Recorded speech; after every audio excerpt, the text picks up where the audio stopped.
Hello, आपका स्वागत है आपके अपने यूट्यूब चैनल इकरा जीएस में। सीटेट पेपर 2 कक्षा 6 to 8 के लिए ये आपके 20 अगस्त 2023 का क्वेश्चन पेपर है। ठीक है, जो आपके सीडीपी के क्वेश्चन से स्टार्ट हम करेंगे।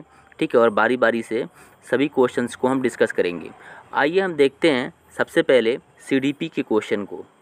ठीक है, इसमें आपका दिया हुआ है क्वेश्चन नंबर आपका फर्स्ट है कि माध्यमिक कक्षाओं में अधिगम के लिए एक अनुकूल कक्षा का वातावरण डैश पर केंद्रित होता है। ऑप्शन 1 है इसका सहकारी अधिगम, ऑप्शन 2 है सजा और शर्मिंदगी के डर, और ऑप्शन 3 है प्रतिस्पर्धी लोकाचार, और ऑप्शन 4 है अनुबंधन और पुनर्बलन।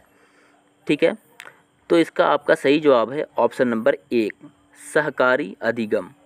ठीक है, फिर नेक्स्ट क्वेश्चन देखते हैं। क्वेश्चन नंबर 2 है जटिल समस्याओं में से जूझ रहे अमन के समस्या समाधान कौशल विकसित करने में एक शिक्षक किस प्रकार मदद कर सकता है। ऑप्शन 1 है उससे कहकर कि वह समस्या को सुलझाना छोड़ दे। ऑप्शन 2 है उसे मंथन करने और विचार उत्पन्न करने के लिए प्रोत्साहित करके। ऑप्शन 3 है उसे प्रयोग करने और जोखिम लेने से हतोत्साहित करके, और ऑप्शन 4 है उसे उत्तर प्रदान करके। तो इसका जो सही जवाब है आपका ऑप्शन नंबर 2 उसे मंथन करने और विचार उत्पन्न करने के लिए प्रोत्साहित करके। क्वेश्चन नंबर 3 बोध आधारित शिक्षण का अंतर्निहित सिद्धांत का यह विश्वास है कि। ऑप्शन 1 है शिक्षार्थी निष्क्रिय प्राप्त करता है और शिक्षक के पास सही ज्ञान है। ऑप्शन 2 है शिक्षार्थियों की समस्या क्षमताएं और आवश्यकताएं विविध है जिन्हें मानक निर्देशों पर ध्यान केंद्रित किए बिना पूरा नहीं किया जा सकता है। ठीक है, ऑप्शन 3 है ऐसा करने के लिए एक सुविधाजनक वातावरण प्रदान किए जाने पर शिक्षार्थी ज्ञान का निर्माण कर सकते हैं, और ऑप्शन 4 है शिक्षार्थी कम जानते हैं और शिक्षण में विद्यार्थियों के लिए तथ्यों का प्रसारण शामिल है। तो इसका सही जवाब है ऑप्शन नंबर 3। ठीक है, ऐसा करने के लिए एक सुविधाजनक वातावरण प्रदान किए जाने पर शिक्षार्थी ज्ञान का निर्माण कर सकते हैं। Question number 4। ठीक है, वह विद्यार्थी जो पठन वैकल्प से जूझ रहे हैं को पढ़ना सिखाया जा सकता है। क्वेश्चन नंबर 4 है कि वह विद्यार्थी जो पठन वैकल्य से जूझ रहे हैं को पढ़ना सिखाया जा सकता है। ऑप्शन 1 है उच्च ग्रेड स्तर के पठन ग्रंथ प्रदान करके।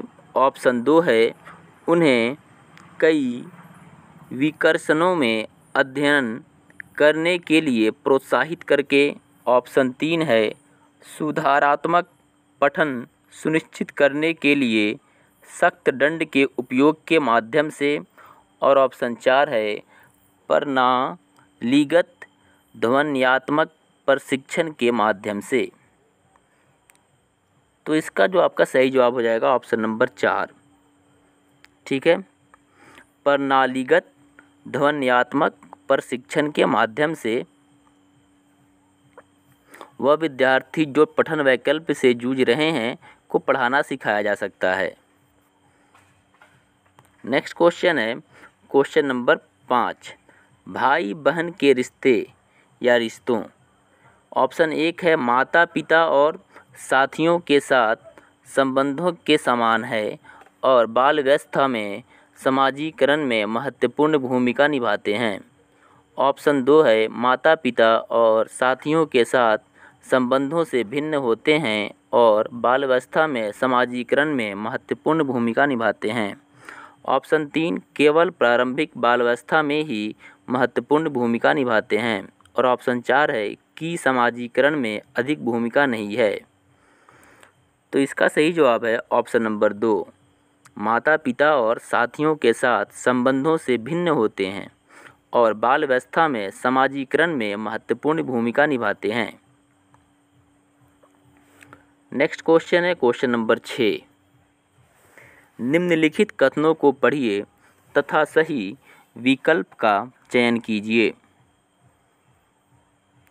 अभिकथन 1 है बच्चों के बीच विकासात्मक दरों में काफ़ी भिन्नताएं मौजूद होती हैं। तो कारण है इसका विकासात्मक अंतर आनुवंशिक और अनुभवात्मक विविधताओं की जटिल अंतःक्रिया का एक अनिवार्य परिणाम है। ठीक है, तो इसमें से आपको चुनना है इसका ऑप्शंस। तो इसका जो आपका ऑप्शन सही है वो ऑप्शन नंबर 4 इसका सही है। ठीक है ना, इसमें ए और आर दोनों सही है तथा आर ए को सही व्याख्या भी है। ठीक है, मतलब आपका जो ये है एसर्शन है, ठीक है, ये आपका कथन है, ये जो अभी कथन है इसको एसर्शन भी कहते हैं और ये जो आर है इसको रीज़न कहते हैं। ठीक है, तो ये आपका अभिकथन मतलब ए और आर दोनों सही है तथा आर जो है मतलब रीजन जो है वो आपके ए को सही व्याख्या भी है इसका। नेक्स्ट क्वेश्चन है क्वेश्चन नंबर 7। निम्नलिखित कथन में विकास के किस सिद्धांत को दर्शाया गया है? जो बच्चे अपने शुरुआती वर्षों में भाषा सीखने के लिए अनुकूल वातावरण में वंचित रहते हैं उन्हें बाद के जीवन में भाषा चुनने में थोड़ी कठिनाई होती है। ठीक है, तो इसके जो ऑप्शन दिए हुए हैं, ऑप्शन 1 है भाषा और अनुभूति जटिल रूप से परस्पर संबंधित है। ऑप्शन 2 है भाषा का विकास पूरी तरह आनुवंशिक पर निर्भर है। ऑप्शन 3 है विकास अव्यवस्थित और अप्रत्याशित होता है और ऑप्शन 4 है भाषा के विकास का एक संवेदनशील काल है। तो इसका आपका सही जवाब है ऑप्शन नंबर 4। ठीक है, भाषा के विकास का एक संवेदनशील काल है। Question number 8। निम्नलिखित में से कौन सा प्रश्न बच्चों के समालोचनात्मक व रचनात्मक चिंतन को बढ़ावा देता है? ठीक है, तो इसका आपका सही जवाब हो जाएगा ऑप्शन नंबर 2, पानी के बचाव के लिए सबसे अच्छा तरीका कौन सा हो सकता है और क्यों? ठीक है, हम सिर्फ क्वेश्चन पढ़ेंगे और इसका आंसर कर देंगे। ठीक है, ताकि टाइम कम लगे आप लोगों को। नेक्स्ट क्वेश्चन है समावेशी शिक्षा में क्या शामिल है? तो इसका सही जवाब है आपका ऑप्शन नंबर 4। ठीक है, ऑप्शन नंबर 4 है कि व्यक्तिगत अंतरों की पहचान के परिणाम स्वरूप पाठ्यचर्या में लचीलापन। क्वेश्चन नंबर 10 है समालोचनात्मक चिंतन में प्रमाण की क्या भूमिका होती है? तो इसका सही जवाब है आपका ऑप्शन नंबर 2, प्रमाण का तार्किक और सुनियोजित रूप से मूल्यांकन किया जाना चाहिए। क्वेश्चन नंबर 11 है निम्नलिखित कथनों को पढ़िए तथा सही विकल्प का चयन कीजिए। इसका अभिकथन 1 जो है वो बच्चों में संज्ञानात्मक विकास पर भाषा के प्रभाव पर जीन पियाजे और लेओ वायगोत्स्की के दृष्टिकोण में भिन्नता है और कारण है खोज अधिगम में शिक्षक अवसर प्रदान करता है और विद्यार्थी स्वयं जानकारी प्राप्त करने के लिए उन्मुख होते हैं। तो इसका जो सही जवाब हो जाएगा ऑप्शन नंबर 1। ए और आर दोनों सही है परंतु आर ए की सही व्याख्या नहीं है। ठीक है, क्वेश्चन नंबर 12। एक प्रगतिशील कक्षा में विद्यार्थी, ठीक है, ए दिया हुआ है कि अधिक प्रश्न नहीं पूछते हैं, बी में है शिक्षक से प्रश्न पूछते हैं, सी में है एक दूसरे से प्रश्न पूछते हैं, और डी है स्वयं से प्रश्न पूछते हैं। सही विकल्प का चयन कीजिए, ठीक है। तो इसका आपका सही जवाब है ऑप्शन नंबर 3, बी, सी और डी, ठीक है। बी, सी, डी और ये आपका सही जवाब है। नेक्स्ट क्वेश्चन है क्वेश्चन नंबर 13। पुल्लिंग या स्त्रीलिंग होने से जुड़ी अपेक्षाओं को डैश कहा जाता है और इन्हें डैश सीखा जाता है। तो इसका सही जवाब हो जाएगा ऑप्शन नंबर 2, जेंडर, ठीक है। पहले वाले में रहेगा आपका जेंडर भूमिकाएं कहा जाता है। पुल्लिंग या स्त्रीलिंग होने से जुड़ी अपेक्षाओं को जेंडर भूमिकाएं कहा जाता है और इन्हें बाल व्यवस्था की सभी अवस्थाओं से लेकर वयस्कता में भी सीखा जाता है। अब देखते हैं क्वेश्चन नंबर इसका 14 नंबर क्वेश्चन, ठीक है। बुद्धि के संदर्भ में निम्नलिखित में से कौन सा दृष्टिकोण शिक्षार्थियों के बीच विविधता के समान पूर्ण विचार का समर्थन करता है? तो इसका सही जवाब है आपका ऑप्शन नंबर 4, बुद्धि बहुआयामी है और समय के साथ बदल सकती है। क्वेश्चन नंबर 15, निम्नलिखित में से किसने सामान्य बुद्धि की अवधारणाएं की आलोचना की और बुद्धि का एक वैकल्पिक सिद्धांत प्रस्तावित किया?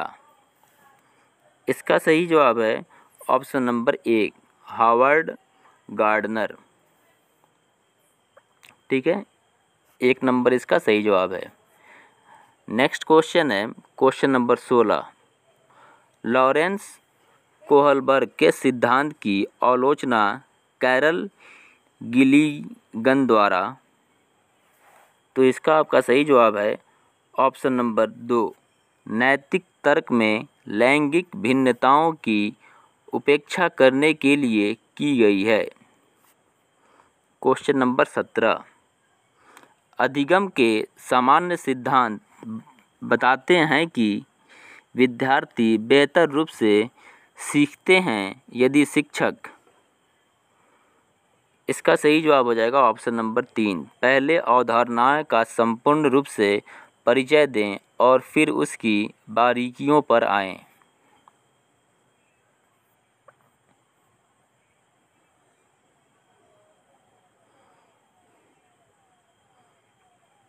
नेक्स्ट क्वेश्चन है क्वेश्चन नंबर 18, ठीक है, कि एक शिक्षिका अपने विद्यार्थी को अधिसंज्ञानात्मक कौशल विकसित करने में मदद करना चाहती है। निम्नलिखित में से कौन सी रणनीति सबसे प्रभावी होगी?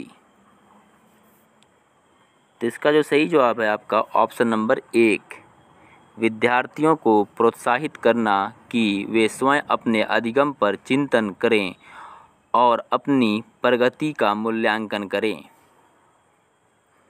क्वेश्चन नंबर 19,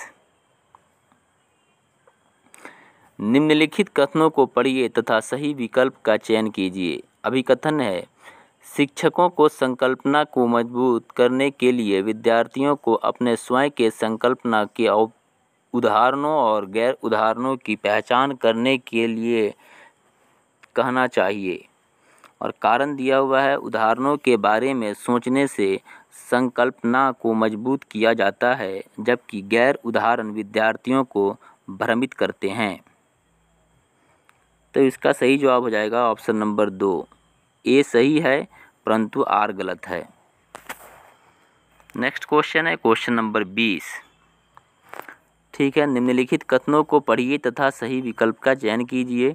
अभिकथन दिया हुआ है, शिक्षकों को विद्यार्थियों में विशेष जातीय समूह के बारे में रूढ़िवादिता को तोड़ने के लिए कड़ी मेहनत करनी चाहिए। और कारण है इसका, शिक्षा का एक प्रमुख उद्देश्य विद्यार्थियों को समालोचनात्मक आत्मचिंतन के लिए प्रोत्साहित करना है।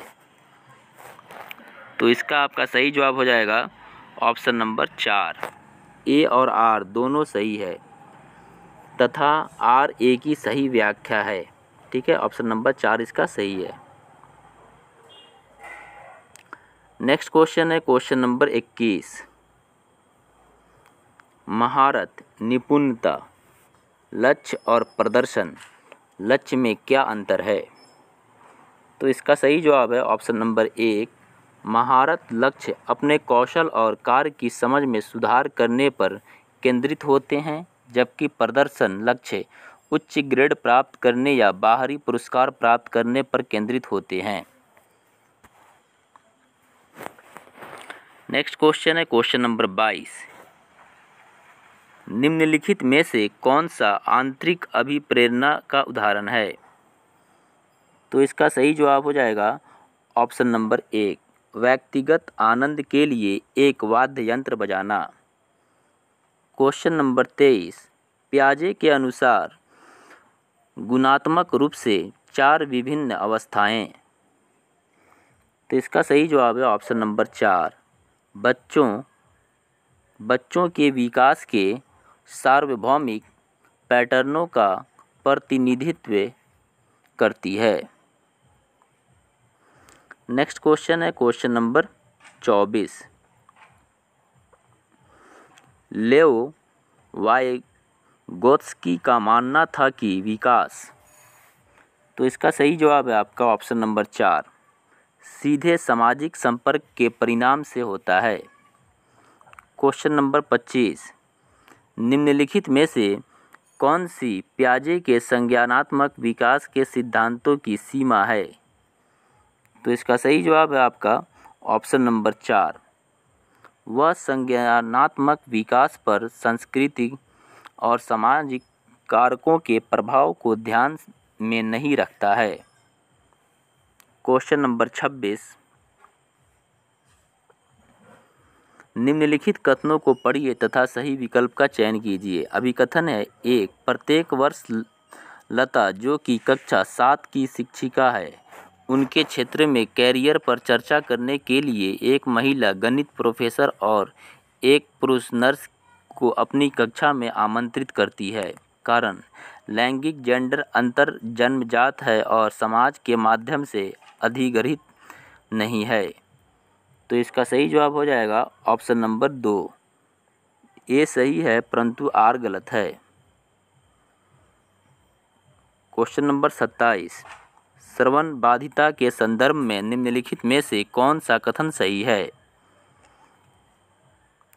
तो इसका सही जवाब है आपका ऑप्शन नंबर 2। श्रवण बाधिता बच्चों के प्रभावी ढंग से संवाद करने की क्षमता को प्रभावित कर सकती है। नेक्स्ट क्वेश्चन है क्वेश्चन नंबर 28।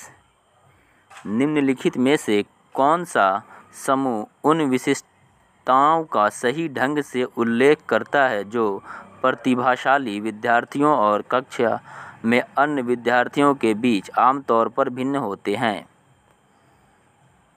ऑप्शन ए है इसका समझ की अग्रवर्ती गहनता, बी में दिया हुआ है सीखने की तेज गति, सी में है समझ के लिए दूसरों पर अधिक निर्भरता और डी में है शारीरिक विकास की तेज गति। ठीक है, तो इसका आपका सही जवाब हो जाएगा ऑप्शन नंबर 4। ए और बी दोनों आपका ये सही है। ए और बी मतलब समझ की अग्रवर्ती गहनता और सीखने के तेज गति। Question number 29। समावेशन के संदर्भ में पाठ्यचर्या सीखने की अपेक्षाएं डैश में समान हैं जबकि डैश में वे भिन्न हैं। तो इसका सही जवाब है ऑप्शन नंबर 4। क्वेश्चन नंबर 30 है संरचनावादी सिद्धांतकारों के अनुसार निम्नलिखित में से कौन सा कथन सही नहीं होगा? तो इसका सही जवाब हो जाएगा ऑप्शन नंबर 3। ठीक है, प्रभावी अधिगम सुनिश्चित करने के लिए शिक्षार्थियों को बाहरी रूप से प्रेरित करने की आवश्यकता है। ठीक है, तो ये आपके सीडीपी के 30 क्वेश्चन कंप्लीट हो गए हैं। इसके बाद वाला जो क्वेश्चन आपका बच जाएगा, ठीक है, यहाँ भाग 2 से, ठीक है, सामाजिक अध्ययन और सामाजिक विज्ञान का, ये हम नेक्स्ट वीडियो में करा देंगे, ताकि वीडियो अभी लंबी हो जाएगी, इसलिए क्वेश्चन नंबर 30 तक ही इस वीडियो में रहेगा। ठीक है, अगर आपको वीडियो अच्छा लगा तो आप चैनल को सब्सक्राइब करें और अपने दोस्तों में भी शेयर करें। फिर मिलते हैं अगली वीडियो में।